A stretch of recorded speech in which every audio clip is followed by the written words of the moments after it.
بسم اللہ الرحمن الرحیم۔ آج ہم اس عظیم انسان کی کہانی کا اگلا باب پڑھیں گے۔ انہیں نہیں یاد کہ انہوں نے بچپن میں کوئی ضد کی ہو۔ وہ ضدی تھے ہی نہیں، ان کا زندگی گزارنے کا انداز بہت منفرد تھا۔ یوں سمجھیے وہ وقت کے نہیں، وقت ان کا پابند تھا۔ انہوں نے بہت شروع سے ہی وقت کو مختلف حصوں میں تقسیم کرنے کے فن سے آگاہی حاصل کر لی تھی۔ یہ فن انہیں ایک نہایت ہی بلند پایا ٹیچر نے سکھایا تھا۔ ٹیچر کا نام ڈاکٹر فرید الدین تھا۔ ڈاکٹر فرید الدین ان کے والد محترم تھے۔ وہ والد جن کی محبت پہاڑوں سے بلند اور ڈانٹ چشموں سے بھی سر تھی۔ بیتی زندگی کے وہ ماہ و سال جو انہوں نے والد صاحب کی ہمراہی میں بسر کیے، آج بھی احساسات کو لپکتے شعلوں کی طرح جلاتے رہتے۔ ڈاکٹر فرید الدین جیسا باپ شاید ہی کسی کو نصیب ہوا ہو۔ والد کے آباء و اجداد کا تعلق ماہنی سیال فیملی سے تھا، جو کہ چنیوٹ روڈ جھنگ سے 20 کلومیٹر دور کھیوا نامی گاؤں میں رہتے تھے۔ یہ خاندان زرعی اسٹیٹ کا مالک تھا۔ اس زمانے میں ان کے آباء و اجداد کی دولت اور شہرت کا چرچا چاروں طرف پھیلا ہوا تھا۔ 1940 سے لے کر 1947 تک 1947 تک انہوں نے تحریک پاکستان میں بھرپور کردار ادا کیا۔ اپنے علاقے میں لوگوں کو موٹیویٹ کیا کہ وہ مسلم لیگ کو ووٹ دیں اور قائد اعظم میں رحمۃ اللہ علیہ کا ساتھ دیں۔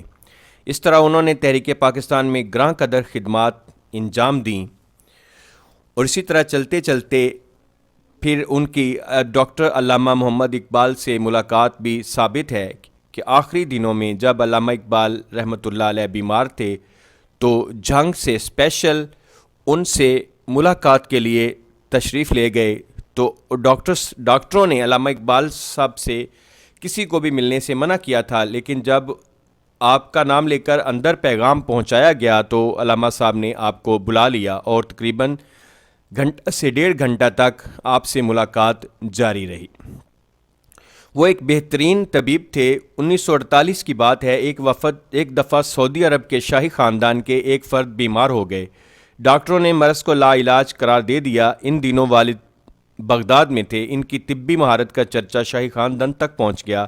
انہیں فوری طور پر محل میں طلب کیا گیا۔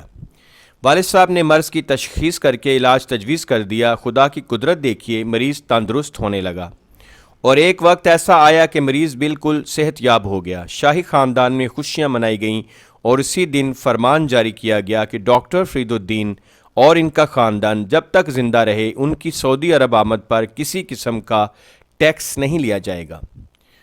اور اس کے ساتھ ہی آپ نے جو بہت سی خدمات انجام دیں، اس کے اعتراف میں حکومت پاکستان نے ان کو تمغہ پاکستان سے نوازا ہے۔ چلیں، دیر آئے درست آئے۔ والد نے روحانی فیض کی باقاعدہ تربیت بغداد میں حضرت نقیب الاشراف سیدنا شیخ ابراہیم سیف الدین گیلانی سے حاصل کی۔ انہوں نے فن طب پر 4 مخطوطوں شفاء الناس، بیاض فریدی، زبدۃ المجربات اور تفرید الفرید پر بھی کام کیا۔ والد صاحب کا پیار، شفقت اور محبت آج تک ان کی زندگی کا سرمایہ حیات ہے۔ ان کی علمی، اخلاقی اور روحانی تربیت میں والد کا گہرا ہاتھ ہے۔ نماز تہجد کی باقاعدہ ادائیگی کے لیے والد صاحب آخر شب کے قریب نیند سے بیدار ہو جاتے۔ والد کے قدموں کی آہٹ سے ان کی آنکھ کھل جاتی۔ وہ اپنی چارپائی چھوڑ دیتے، وضو سے فارغ ہو کر والد سوہن حلوہ اور دودھ کا پیالہ ان کے سامنے رکھ دیتے۔ وہ مصلی پر بیٹھ کر مزے لے کر سوہن حلوہ کھاتے رہتے۔ وہ ان کے پیارے ابو کی محبت کا انداز! کاش وقت کا پہیہ الٹا چلنا شروع ہو جائے۔ جھنگ سے طب پر ایک رسالہ نکلتا تھا۔ والد اس رسالے کے ایڈیٹر بھی رہے۔ اہل علم و ادب میں وہ رسالہ بڑا مشہور تھا۔ اس میں وہ اپنی طبی تحریریں اور تحقیقات قلم بند کرتے۔ ان کے آرٹیکلز نے چاروں طرف دھوم مچا دی۔ جھنگ کی سرزمین پر یہ ایک نیا ٹچ تھا۔ انہوں نے طب پر نظمیں بھی لکھیں۔ کیسے خوش نصیب ہوں گے وہ لوگ جنہوں نے ان کے ساتھ کام کیا۔ اس رسالے میں صرف طب کے بارے میں ہی بیان نہیں کیا جاتا تھا، بلکہ تحریک پاکستان کے حوالے سے بھی اس میں سیاسی مضامین بھی شامل ہوتے تھے۔ والد صاحب ان کی روحانی تربیت کا بھرپور خیال رکھتے تھے۔ یوں والد صاحب کی سرپرستی میں ان کے روحانی سفر کا آغاز ہو گیا۔ جو ہی وہ نماز کے لیے کھڑے ہوتے، خیالات ان کے تابع ہو جاتے۔ رات کی تاریکی اور چاروں طرف پھیلا گہرا سکوت ارتکاز کی قوت کو بڑھا دیتا۔ وہ گرد و پیش سے بیگانہ ہو جاتے۔ کئی دفعہ ایسا ہوا کہ وہ وقت کے دھارے سے جدا ہو کر نئی نئی دنیاؤں کی سیر کرنے لگتے۔ ذہن کی پرواز شروع ہو جاتی۔ جسمانی طور پر تو وہ بظاہر گھر کے کمرے میں موجود ہوتے، مگر روح کسی اور ہی جگہ پر سفر کر رہی ہوتی۔ یوں وہ دن بدن مراقبے کی پرلطف کیفیات سے روشناس ہونے لگے۔ انہیں انتہائی کم عمری میں ہی بالکل غیر محسوس طریقے سے یہ علم ہو چکا تھا کہ ان کے اندر روحانیت کا پودا تیزی سے پرورش پا رہا ہے اور کوئی ہستی ان کی رہنمائی کر رہی ہے، مگر کمسنی کی وجہ سے وہ اس ہستی کو سمجھنے سے قاصر تھے۔ اسکول داخل ہونے سے قبل ان کا بیشتر وقت گھر میں گزرتا۔ والد صاحب کے گھر سے نکلتے ہی وہ اہل خانہ پر حکم چلانا شروع کر دیتے۔ حکم چلانے کا انداز بھی عجیب تھا۔ والد صاحب کی طرح اپنے دونوں ہاتھ پیچھے باندھ کر چھاتی چوڑی کیے صحن میں ٹہلنے لگتے اور آواز میں روب پیدا کرتے ہوئے صحن کے کونوں قدروں میں پڑی چیزوں کو اٹھانے کے احکامات صادر فرماتے۔ امی نے والد صاحب کی نقل اتارتے دیکھ کر ہنس پڑتیں اور پیار سے سر پر چپت رسید کر دیتیں۔ وہ ہنستے ہوئے کمرے کی طرف دوڑ لگا جاتے۔ وہ بچپن میں بہت زیادہ شرارتی تھے، مگر ان کی شرارت نہ تو کسی کو ایذا پہنچاتی اور نہ ہی کسی کی دل شکنی ہوتی۔ انہیں اسکول جانے کا بڑا شوق تھا۔ والد صاحب نے فیصلہ کیا کہ انہیں سیکرڈ ہارٹ اسکول میں داخل کروا دیں۔ یہ اسکول اس زمانے میں پاکستان کے بہترین انگلش اسکولوں میں شمار ہوتا تھا۔ اسکول میں داخلے کا سن کر وہ مارے خوشی کے کھانا پینا بھول گئے۔ اسکول ان کے حافظے اور شعور پر بری طرح مسلط ہو گیا۔ امی کے شدید اصرار پر کھانا کھانے بیٹھے تو اسکول ان کی روٹیوں پر قابض ہو گیا۔ پانی پینے کے لیے گلاس کی طرف ہاتھ بڑھایا تو اسکول پانی کی تہوں میں مزے مزے سے ہچکولے کھاتا نظر آیا۔ تنگ آ کر انہوں نے آنکھیں بند کر لی۔ آنکھیں بند کرتے ہی اسکول چھوٹے چھوٹے دائروں کی صورت میں رقص کرنے لگا۔ انہوں نے آنکھوں کے پپوٹوں پر دونوں ہاتھوں کی شہادت کی انگلیوں سے دباؤ ڈالا۔ اسکول کے ناچتے دائروں میں سرخ آگ بھڑک اٹھی۔ انہوں نے انگلیاں پپوٹوں سے جدا کر دیں۔ آنکھوں کو کچھ سکون محسوس ہوا۔ اسکول بھی ناچتے ناچتے تھک چکا تھا۔ وہ انہیں صبح تک کے لیے خدا حافظ کہہ کر اندھیروں میں گم ہو گیا۔ دوسرے دن معمول سے پہلے ہی بیدار ہو گئے۔ چاروں طرف اندھیرا پھیلا تھا۔ والد صاحب کی چارپائی خالی تھی۔ وہ آہستگی سے چارپائی سے اترے اور صحن کے کونے میں رکھے پانی کے گھڑے سے وضو کرنے لگے۔ نماز تہجد سے فارغ ہو کر چھت پر چلے گئے۔ ہلکی ہلکی بوندا باندی ہو رہی تھی۔ وہ ماں باپ کی امیدوں کا مرکز تھے۔ والد صاحب بہت مضبوط اعصاب کے مالک تھے۔ کئی دفعہ رات کو جب وہ جھوٹ موٹ سونے کی کوشش کر رہے ہوتے، والد چپکے سے اپنے بستر سے اٹھتے اور ان کا چہرہ تکنے لگتے۔ وہ پلکوں کی چلمن سے ان کی گہری محویت کو دیکھتے رہتے۔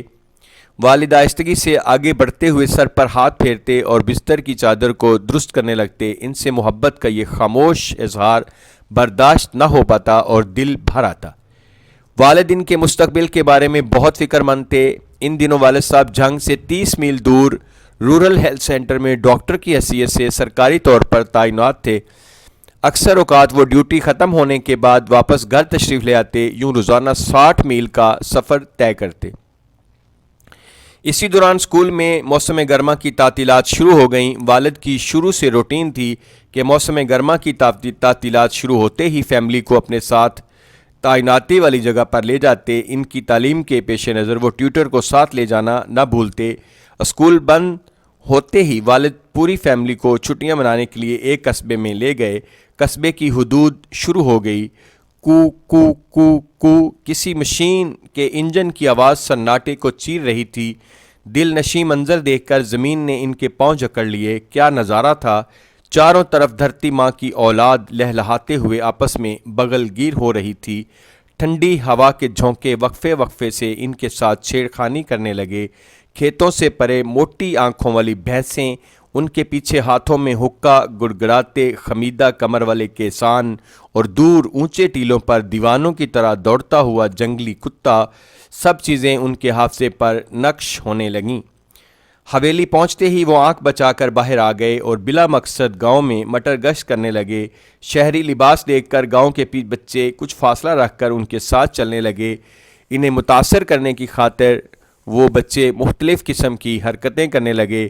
کبھی کوئی لڑکا بھاگتے ہوئے زمین پر الٹ بازیاں لگانے لگتا اور کبھی کوئی راستے سے گزرتی بھینس کی کمر پر سوار ہو کر کھڑا ہونے کا مظاہرہ کرتا۔ وہ دل ہی دل میں ہنس رہے تھے مگر چہرے کے تاثرات سپاٹ تھے۔ چلتے چلتے وہ نہر کے کنارے پہنچ گئے۔ ساتھ چلنے والے مایوس ہو کر واپس جا چکے تھے۔ ان کی بعد کی زندگی میں بھی کئی دفعہ ایسا ہوا کہ ہر دور میں ساتھ چلنے والوں نے اپنی حرکتوں سے انہیں متاثر کرنے کی کوشش کی، لیکن وہ ہر دفعہ کنارے پر پہنچ گئے اور ساتھ چلنے والے کچھ حاصل کرنے سے پہلے ہی واپس لوٹ گئے۔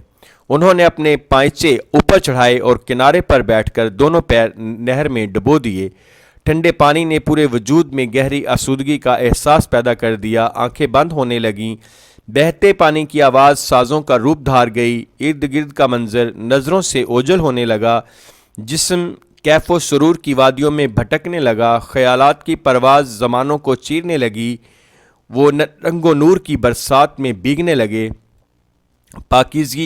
پاکیزگی اپنے بال بکھرائے ان کے سامنے اتر آئی۔ انہوں نے خود کو اس کی ممتا بھری چاہت کے سپرد کر دیا۔ غم، دکھ، درد نچوڑے جانے لگے اور جب ہوش آیا تو پاؤں یخ ٹھنڈک کے باوجود آگ اگل رہے تھے۔ وہ دیر تک مراقبے میں غرق رہے۔ نہر کھیتوں کو بھی سیراب کرتی تھی۔ وہ دیر تک کنارے پر کھیلتے رہتے۔ دور دور تک ریت کے ٹیلے تھے۔ پاس ہی ایک آٹا پیسنے والی چکی بھی تھی۔ اس کے پائپ سے نکلنے والی آواز کو سن کر یوں محسوس ہوتا جیسے کوئی بانسری بجا رہا ہو۔